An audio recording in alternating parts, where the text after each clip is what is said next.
Bienvenue à tous.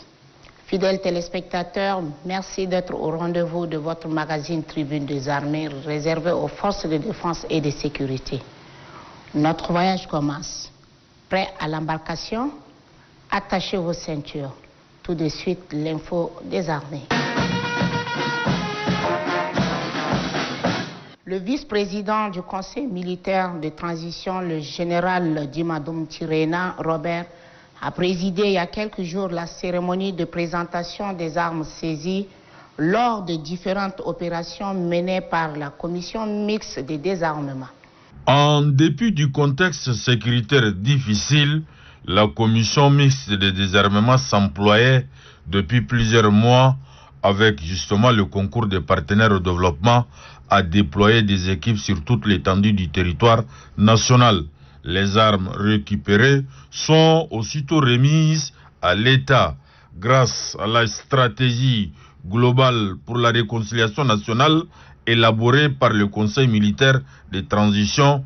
Le désarmement représentait une étape importante dans le processus de paix et de la stabilisation du pays. Le désarmement vise à instaurer un système de sécurité efficace et responsable pour l'État et les citoyens sans discrimination et dans le plein respect des droits de l'homme et de l'État de droit. Nous lançons un vibrant appel à tous ceux qui détiennent illégalement les armes de les déposer à la commission et à la population de collaborer avec les forces de défense et de sécurité afin de réussir cette opération pour que la quiétude revienne totalement dans notre pays. La réforme du secteur de la sécurité étant un processus d'analyse, d'examen et d'application, les citoyens à tous les niveaux doivent collaborer avec les forces de défense et de sécurité pour dénoncer la détention illégale des armes de guerre. 1703 élèves policiers en fin de formation et 80 stagiaires en technique de conduite automobile ont reçu leur parchemin. C'était lors d'une cérémonie présidée par le vice-président du Conseil militaire de transition, le général Djimadoum Tirena Robert Akoundoul, commissaire de police Aman Isaac Azina. 1703 de ce qu'on peut désormais qualifier de policiers stagiaires et 80 stagiaires en technique de conduite automobile sont prêts à servir leur mère patrie.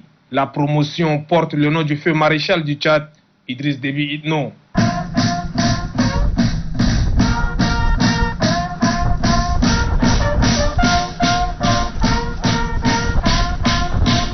Responsables de grandes formations, corps diplomatiques, officiers généraux et supérieurs, proches parents des récipiendaires, tous ont répondu présents. C'est à ce moment que le directeur de l'école nationale de police, le commissaire principal Taltal Kirgadjantou, a pris la parole pour exprimer sa joie de non seulement voir ces imminentes personnalités, mais aussi d'arriver au bout de cette formation qui aura duré 8 mois. Ce dernier a saisi l'occasion pour exprimer quelques doléances, notamment le manque d'eau potable, d'électricité, du fonds documentaire particulièrement en arabe, des moyens roulants et du sous-effectif du personnel. Le directeur général de la police nationale, le contrôleur général Ousmane Bassi Lougma, rappelle les facteurs ayant occasionné le retard de cette promotion. La promotion que nous célébrons aujourd'hui est le fruit du concours de recrutement de la police nationale session 2016. Le chef du département en charge de la sécurité publique, le général de division Souleymane Abakar Adam, a appelé les lauréats à mettre en exergue les connaissances apprises en cette période de transition. Je vous instruis d'assurer vos missions régaliennes avec loyauté, abnégation, dévouement et dans le respect absolu des droits humains pour rétablir la confiance entre la police et la population. La remise des diplômes à quelques récipiendaires, la lettre de félicitations du ministre en charge de la sécurité au personnel de l'école ayant œuvré pour la réussite de la dite formation et un imposant défilé commando ont sanctionné la cérémonie.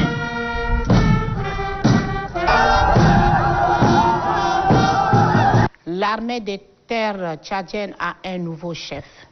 Il s'agit du général de division Abdallah Ahmad Abdallah. Il remplace à ce poste le général de division Mohamed Suleiman Ali. C'est le chef d'état-major général des armées, le général de corps d'armée Abakar Abdelkerim Daoud, qui a installé le nouveau SEMA. Ahmad Ngarasta était là pour nous. À l'état-major de l'armée de terre, officiers, sous-officiers, responsables des grandes formations militaires ont répondu présents à cette cérémonie de passation de bâton de commandement. Le général de division, Abdallah Ahmad Abdallah, est le nouveau patron de l'armée de terre.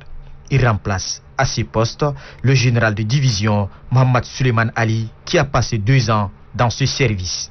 C'est le chef d'état-major général des armées, le général des corps d'armée Abakar Abdelkerim Daoud, qui a officié la cérémonie. Installant le nouveau chef d'état-major de l'armée de terre, le chef d'état-major général des armées, le général des corps d'armée Abakar Abdelkerim Daoud, a déclaré: officiers, sous-officiers, hommes des rangs de troupes, vous reconnaîtrez désormais comme votre chef le général de division Abdallah Ahmad Abdallah. Vous lui obéirez en tout ce qu'il vous commandera pour l'exécution de la loi et le règlement militaire. L'état-major de l'armée de terre gère 12 zones de défense et de sécurité sur l'ensemble du territoire national. Le nouveau commandement a la lourde responsabilité de défendre l'intégrité territoriale.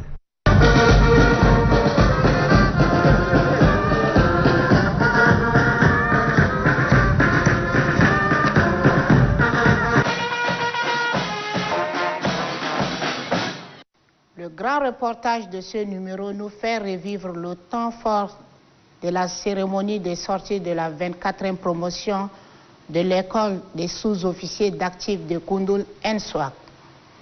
Ils sont au total 226 lauréats issus du groupement des écoles militaires interarmées. Cérémonie présidée par le chef d'état-major général des armées, premier adjoint, le général de division Yiyenga Madita. Suivez.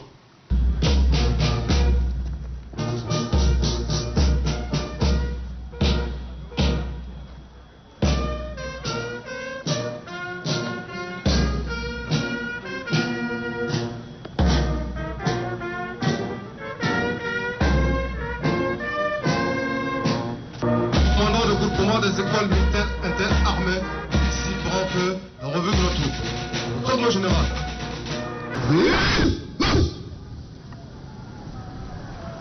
À votre chef de file, cachou. Terminé. Wesson.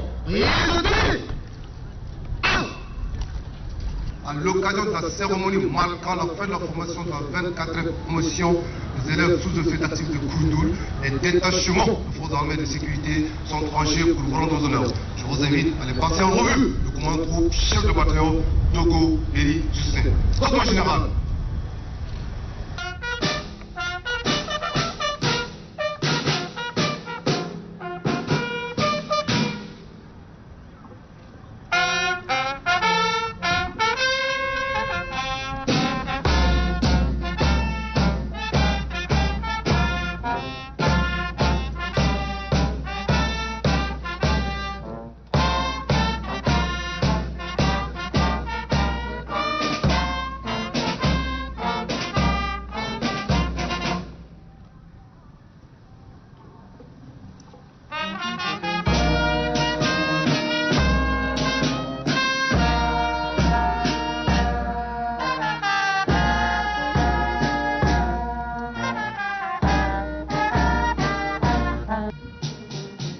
Mon général, chef d'état-major général des armées, ici prend feu la revue de la troupe.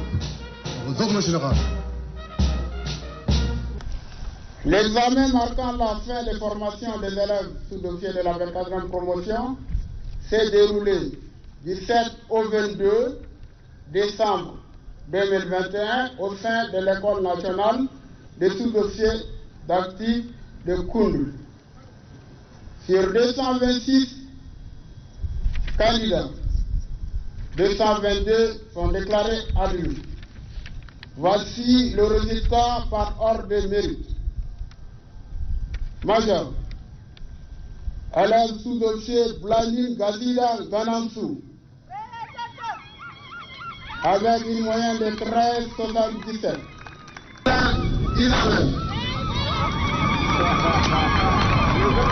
Avec une moyenne de 13 volts. Sous-officier d'actif, landing, Katira, Manassou.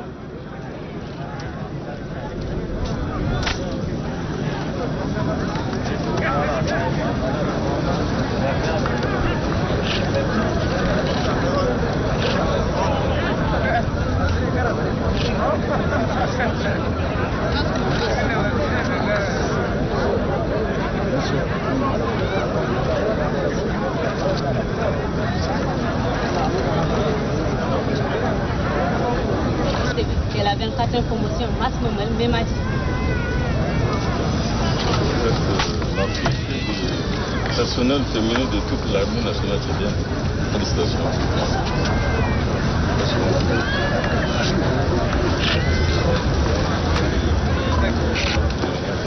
C'est là. Prends par là.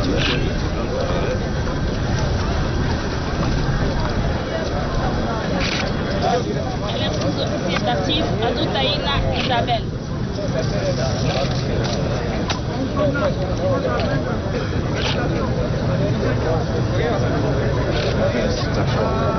Courage.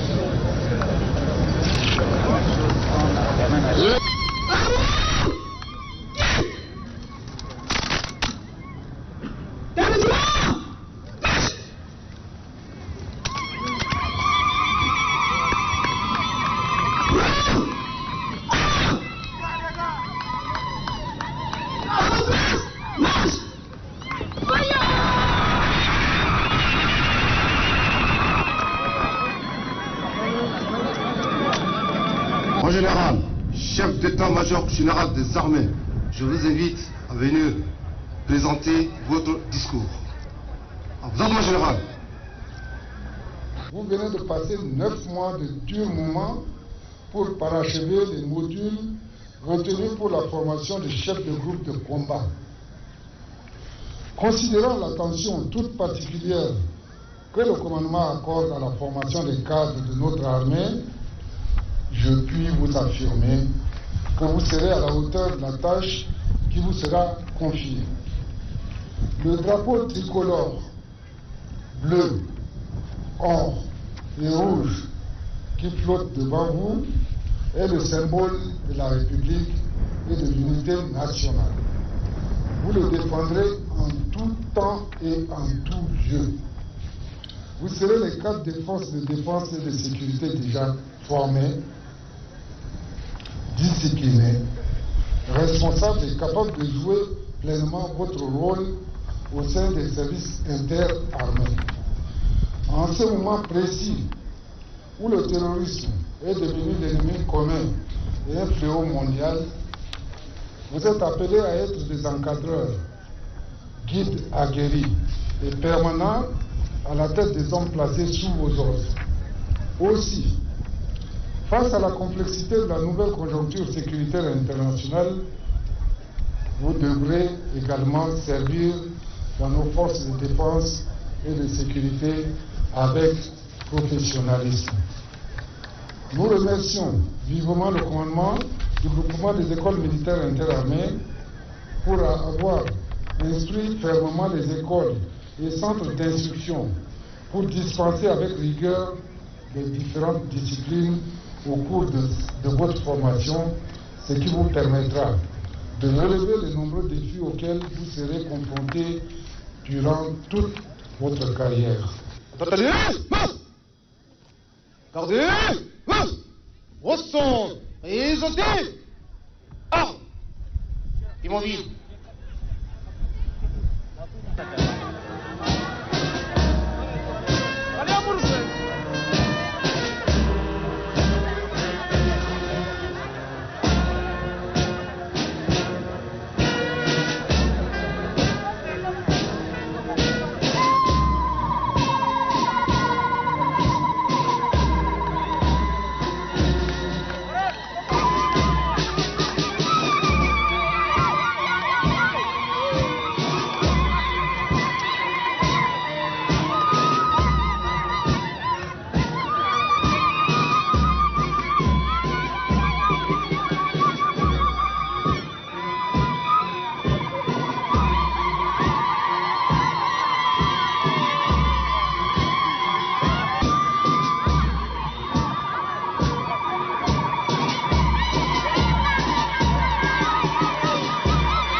Fidèles téléspectateurs, Tribune des armées, à travers cet entretien, va à la découverte de la coordination générale de la police judiciaire.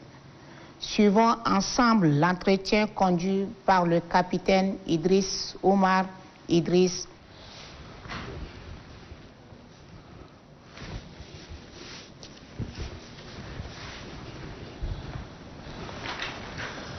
Général, bonjour. Bonjour. Okay.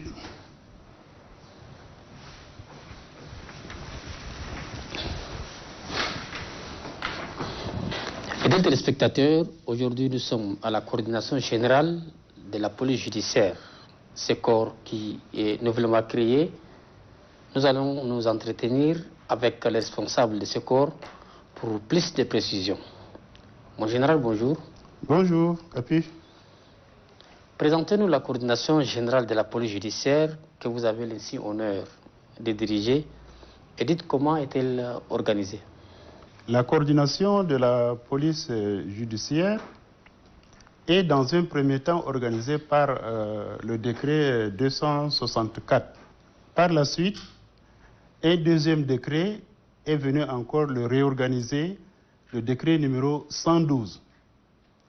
Et c'est un corps qui venait donc de naître à l'issue du premier forum de juin 2018.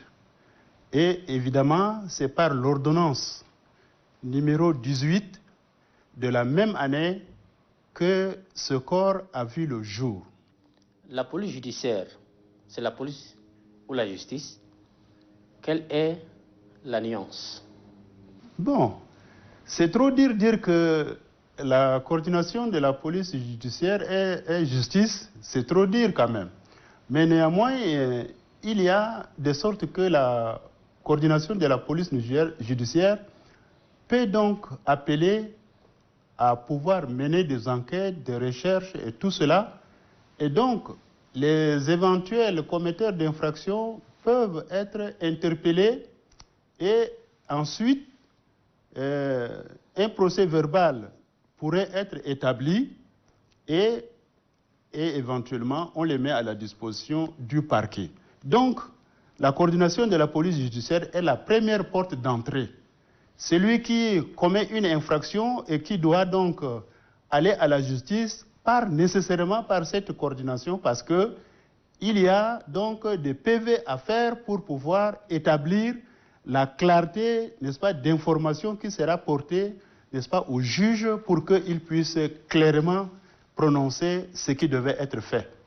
Si tel en est le cas, qui peut être officier de la police judiciaire et qu'est-ce qui les caractérise? Officier de la police judiciaire, comme vous l'entendez, elle est essentiellement constituée de ce corps qui vient de la gendarmerie et de la police nationale. Il y a de ce fait des officiers de police judiciaire et des APJ également, c'est-à-dire agents de police judiciaire.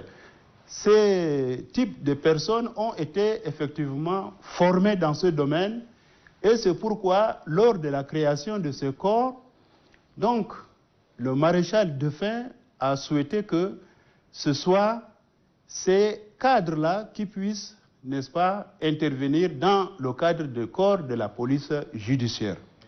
Mon général, quelles sont les limites de la police judiciaire dans les juridictions? Non, la police judiciaire, lorsque une infraction est commise et que, n'est-ce pas, l'enquête n'a pas été ouverte, eh bien, elle fait déjà son travail et pour rechercher les auteurs, pour pouvoir établir, n'est-ce pas, les PV et il les met à la disposition, donc, n'est-ce pas, du parquet. Donc, c'est jusque-là, à ce niveau, qu'elle s'arrête. Mais il arrive aussi des fois qu'on lui demande de rechercher les auteurs éventuellement qui sont restés introuvables. Alors, elle doit continuer, n'est-ce pas, ses actions en vue donc de retrouver les personnes qui sont recherchées, qui ont commis des infractions. Et donc, tous ceux qui sont méchés, c'est-à-dire impliqués dans cette affaire, doivent être recherchés et, n'est-ce pas, être mis également à la disposition du parquet. On a au Tchad assez de juridictions. Oui. Est-ce que la police judiciaire intervient-elle dans toutes les juridictions ou soit elle a des juridictions spécifiques? Non, elle est structurée tout à fait. Au niveau de la capitale, ici, nous disons que nous sommes un corps naissant, donc le 5e du genre. Nous continuons encore à regagner, n'est-ce pas, de plus en plus, n'est-ce pas, le Tchad tout entier. Et donc, il y a, n'est-ce pas, forte chance que l'année qui commence puisse donner les possibilités à la coordination de pouvoir s'établir sur l'ensemble du territoire. Il y a ce qu'on appelle des petites divisions qui sont, n'est-ce pas, dans des provinces, et donc, elles vont jouer le même rôle que tous les autres corps qui sont ici, n'est-ce pas, au centre, n'est-ce pas, de la capitale. Mon général, merci pour cet entretien.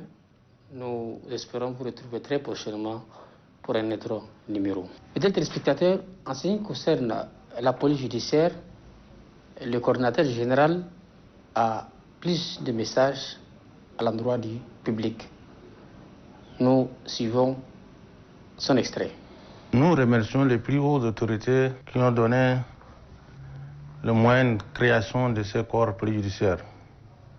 Un outil supplémentaire entre les mains des justiciables en quête d'une justice. Le corps a ses débuts, il a besoin de ressources pour pouvoir monter en puissance. Certains fonctionnaires de police judiciaire exercent aussi la mission de police judiciaire en étroite collaboration avec les services compétents du corps de la police judiciaire dans les conditions limites fixées par la loi. Aux populations, nous demandons de faire confiance à ces corps composés l'OPJ capables de travailler dans le respect des textes et de la loi de la République. Fidèles téléspectateurs, c'est ainsi que le train de votre magazine Tribune des Armées rentre en gare. Rendez-vous très bientôt pour un autre numéro. Restez sur Télé Tchad. Bonsoir.